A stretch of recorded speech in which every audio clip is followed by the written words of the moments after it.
welcome to the Festival of Storytellers.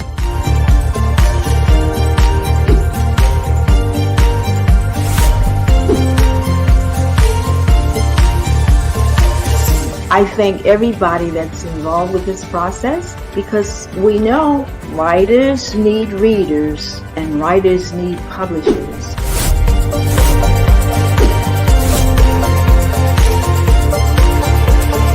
Experience is not about the publisher, it is about us, the authors.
Hello, this is Dr. Jacques LaFrance, author of the book Heaven is Beyond Imagination, which is in which I took 50 different stories of people who died and went to heaven, came back and wrote about what they experienced there.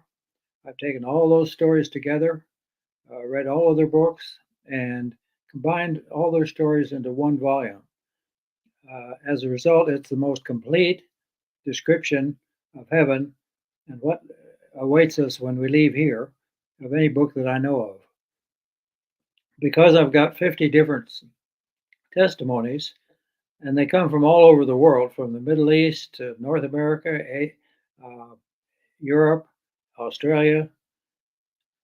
There's a wide variety, and they come from every ages. I think the oldest was in the 19th century. Young people, old people, males, females, but they all are saying essentially the same thing. There is consistency. And that tells you right away that these are not made up, not hallucinations. They're not chemical activity in the brain. There's no way that two people could have the same chemical activity in their brain or hallucination. These have to be real. And secondly, they're not the same. They see things a little differently. Each one's a little different. Well, that also tells you that they're real, because it's not a made-up story. It couldn't have been made up by people from different parts of the world living at different times, and the testimonies show that. So what we have here is a very accurate testimony of what heaven and hell are like from people who have seen it. Now, in a court of law, eyewitness testimony is worth a whole lot more than any expert opinion, no matter how expert the expert is. So what we have here is a very trustworthy source of what is prepared for us. And I have been blessed by putting it together. And the people who read my book have written back and said that has changed their lives. It changed the lives of each one that went there. They came back with a different perspective on this life, on their own life, and their different perspective on God and what He has done for them. Well, today I am going to begin reading for you my book, A Walk Through Heaven. Now, what I did was I wanted to try to make the Heaven is Beyond Imagination more personal. Now, I didn't quote from all these others. I just paraphrased what they said. But in A Walk Through Heaven, I imagine myself waking up one morning out of my body and meeting my guardian angel who takes me to heaven, and he and another angel should take me around heaven and show me things. Well, it's basically fiction. I've never been there. But what it says about me in the story is true. I've taken my own life and put it in there. And what it says about heaven is also true because it's what the eyewitnesses said. I've just taken upon myself experiencing what the eyewitnesses said. So hopefully it'll give you a glimpse into what what a heaven is beyond imagination. It will be telling you. It tells you a whole lot more. It's over 300 pages, while A Walk Through Heaven is a little over 50 pages. So we're in the next three sessions, this one and the next two, I will read this book to you. And hopefully that will inspire you to go into a further study of this by looking at the source book, Heaven is Beyond Imagination. So at this point, I will begin reading for you from A Walk Through Heaven. I awoke early that Friday morning, got out of bed, walked to the window, and looked out on a lovely moonlit spring morning, with the trees beginning to bud and wildflowers blooming in the grass, primarily the yellow dandelions and the beautiful but sparse purple henbit. As I looked across the yard, it looked like the purple henbit made it look like a purple carpet, covering the yard with occasional yellow buttons attached. There was some orange glow above the eastern horizon that told me that dawn would soon be here. Excuse me. Although it was a faint twilight, I could see the lighted wooded landscape clearly. In fact, I had never seen the yard this clearly early in the morning before. It was clear and bright as the midday, and I was amazed. 3 weeks before, I had discovered a fungus fuzzy spot in the central vision of my left eye, causing distortions and obscurations in my detailed vision. Made an appointment with my optometrist, and she examined my eye, saying I had a bubble on my retina that was causing the distortions. What is causing the bubble? I asked. Fluid, probably blood, has leaked out, she said. Then it is like a blood blister. Yes, I guess I would require surgery to drain the fluid. The retina specialist I am sending you to will probably try external treatments to treat the fluid first. If the bubble breaks, it would cause a hole in your retina. I don't want a hole in my central vision. I'd not be able to read with that eye. You have a hole in your retina of your right eye, but it's off to the side. I didn't know. I have never noticed it. So I have an appointment with a retinal specialist next week. Immediately after this news, I prayed, Lord, I ask you the healing of my retina in my left eye. When you walked on the earth, you gave clear vision to a man blind from birth. You gave another clear vision, so it took 2 years. Another was told he could wash his eyes in the pool and then got clear vision. So I know you can heal my retina, and I know you want me to be in the health you're designed for me. Having clear vision is one of the things that is designed for our bodies, and I know that is what you want for me. You told many, quote, your faith has healed you, unquote. So I believe you will heal my eye. I know you have heard my prayer and you're in the position of making it happen. Thank you for the healing. While I was looking out on the yard in the morning light, I covered my right eye and did not see any distortion with my left eye. Wherever I looked, everything was perfectly clear. Hallelujah, I thought. God has healed my retina. Then I realized I was not wearing my glasses, yet I was seeing everything clearly, no matter how far away it was. I've always been nearsighted and have never seen distant things clearly without my glasses, but now I was seeing as far as I wanted with perfectly clear vision without my glasses. Somehow God had restored my eyes to 2015 or better without corrective lenses. I looked closely at my left hand and saw it just as clearly. So I had perfect near vision also. I praised God again for more healing than I had requested, both clear distance vision and clear near vision without my glasses. His healing of my eyes went far beyond what I would have imagined. Then I noticed something else. I'd had a place on my hand that would scab over, then the scab would come off, usually with my help, and then the scab over again. But lately, it has quit scabbing over and has just become a small hard lump that was painful when bumped or pressed. I exclaimed, "Now it is gone. God has healed that also. God, somehow during the night you have healed everything I knew that needed healing and some things I had not thought about. I praise you again."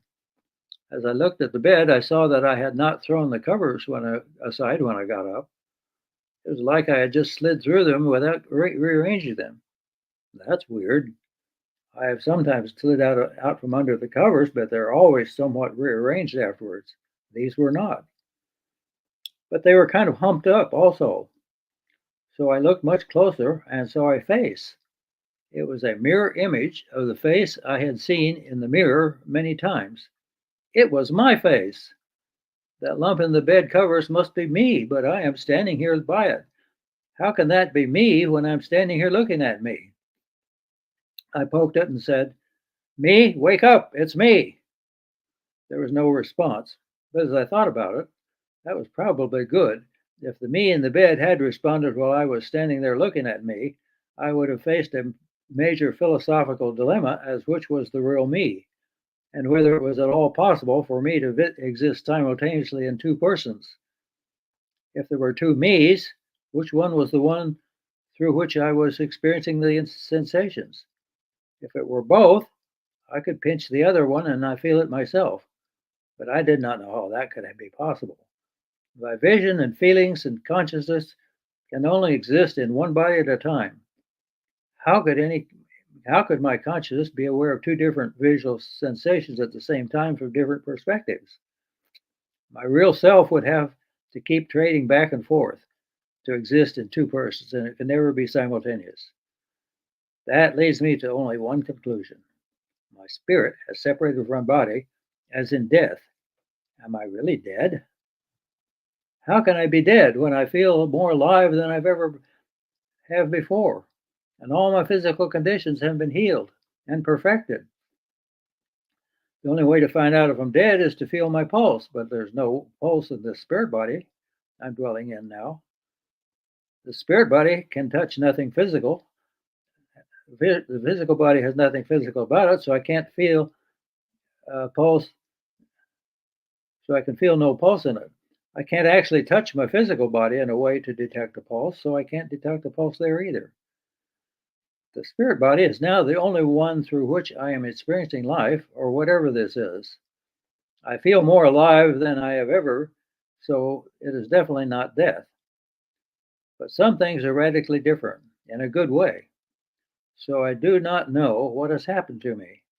I can't know whether I am dead or just separated from my body that is still alive somehow. Suddenly there was someone else in a shining white robe next to me. I said, "Hello, where'd you come from?" "I am your guardian angel. I have come to take you to see the master who wants to show you his kingdom." "What is your name?" "I am Jacob." "That is interesting. Jacob is Hebrew for Jacques."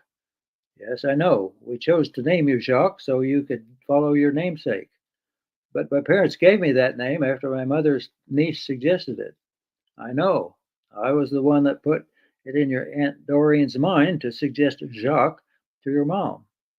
It was all part of God's plan, just as this visit is." "You said you're going to show me his kingdom. Where is that? How do we get there?"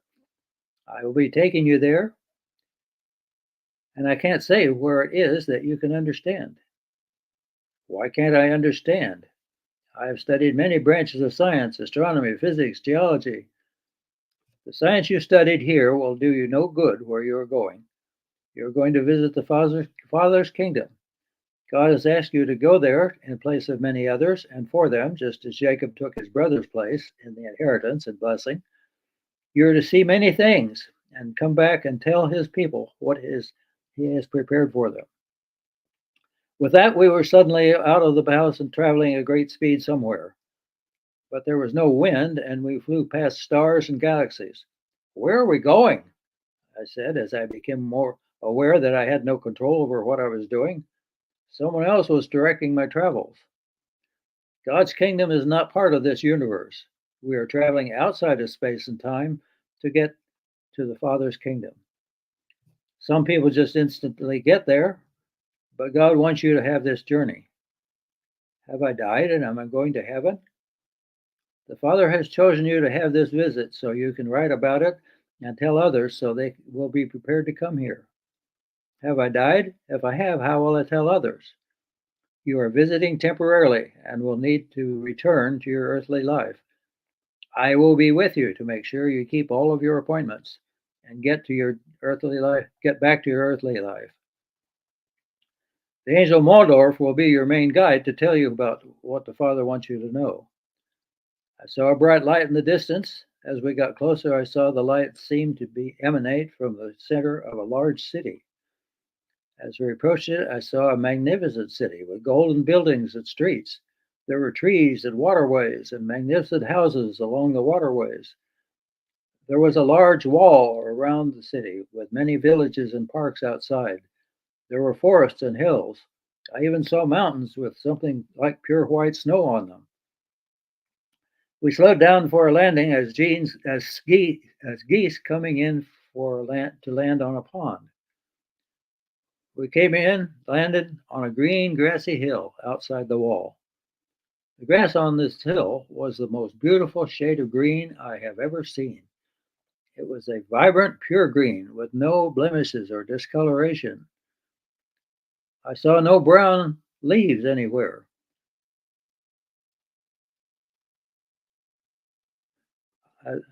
The whole hillside looked like a perfectly manicured lawn. I don't think even the greens and fairways at the Masters golf corners look any better than this. The blades of grass were about 3 inches long and were the same size as far as I could see. I saw that I was barefoot, and the blades of grass came up through my feet. I looked back and saw I was not leaving any footprints in the grass. The grass was undamaged by my walking on it. Then I became aware that the grass was transmitting energy to me up through my legs. The grass was alive in a way grass on earth never is. I saw, too, that there were flowers throughout the field of grass. It is so beautiful. I have never seen anything this beautiful on earth. Jacob said, "You are going to see more of the flowers as well as trees and many other aspects of God's kingdom later. We have other things to explore first." I also noticed I was wearing an attractive white robe. I don't know from where this robe came, as I don't have one like this. From the time I first got up and looked out the window, I was unaware of my clothing, or whether I was naked. The me in bed seemed to be clothed in my regular night clothes. So I said to Jacob, "I see I'm wearing a nice white robe. I don't have such a robe. Where did this one come from?" He said, "Everyone who comes to heaven is given a white robe of righteousness. You wear it for each encounter with the Father and the Son or at the throne. You'll be given other garments for other occasions, some even like you would normally wear on earth. When you come here permanently, the white robe represents that you have been washed perfectly clear by the blood of the Lamb." I was awed. I didn't know what to say. It all left me speechless. The walk up the hill was effortless. Unlike climbing the hills on earth, there was no huffing and puffing. I was a runner in high school and college, but it feels like I now could run much more than my best days in track. The air was fresh and had a pleasant fragrance, perhaps like the taste of strawberries and cream.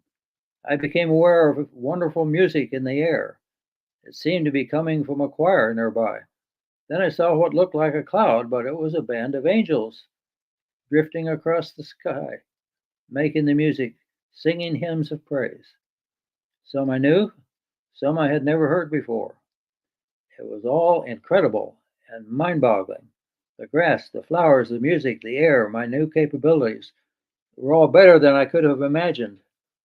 Perhaps that is why when people experience something really great, they see it as heavenly or like being in heaven.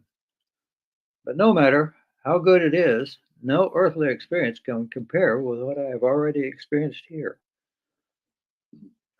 Then I saw we were not alone.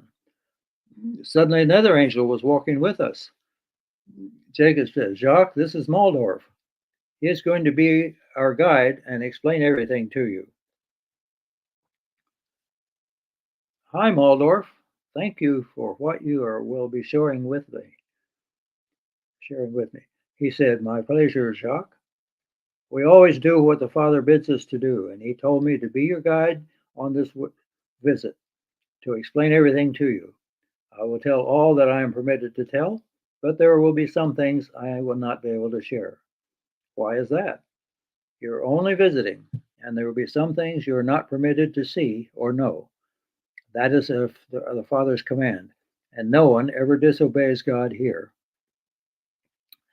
As we walked along beside the wall, I noticed colorful stones, pink, green, blue, amber, and others.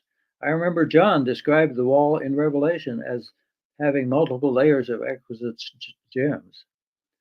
I don't know gems very well, so I don't know if these are the same ones John saw, but these were huge, maybe 12 to 18 inches in diameter and football shaped. On Earth, they would probably be worth much more than all the wealth of the world combined. Light from the city shone through the stones and cast multiple colors on the grass outside. Then I became aware that the wall was humming along with the angel choir. I mentioned this to my guides. Maldorf said, everything in heaven is alive with the love and light of God. Everything in its own way gives forth praise to God. This reminds me of Psalm 114, verse 10. Quote, all you have made will praise you, O Lord. End quote. And Luke 19:40. Quote, I tell you, he replied, if they keep quiet, the stones will cry out. End quote. In heaven, it is really true that all God has made is praising him. It is a new and surprising thing to me to realize inanimate objects, such as stone walls, can express praise. We came to a gate in the wall. It was large, like everything else I was seeing in heaven. It appeared to be a giant pearl, or pearl-like material with gold decorations on it. There was an angel at the gate with a large book. He looked at the book as we approached. What is he doing? I asked. Maldorf said he's looking in the book of life for your name. How does he know me? God knows everything about you and has given knowledge of who you are to the angel. Welcome, Jacques of the family LaFrance. Your life started September 25th, 1938, and were born the second time, November 13th, 1957. But I was born June 25th, 1939. God records the day you were conceived and received your full complement of DNA as the day you began life, not the date you emerged from your mother's womb. These are the only two dates important in your life, although the records in God's archives contain many other dates. What about the date I die or died? That is only important for the records on earth. From God's point of view, you will never die now that you have been born again in the Spirit. You will just transition from God's proven ground on earth to your heavenly home here, where you will live for eternity. I remembered that when I got up, I felt more alive when I was out of my body than I ever was when I was in it.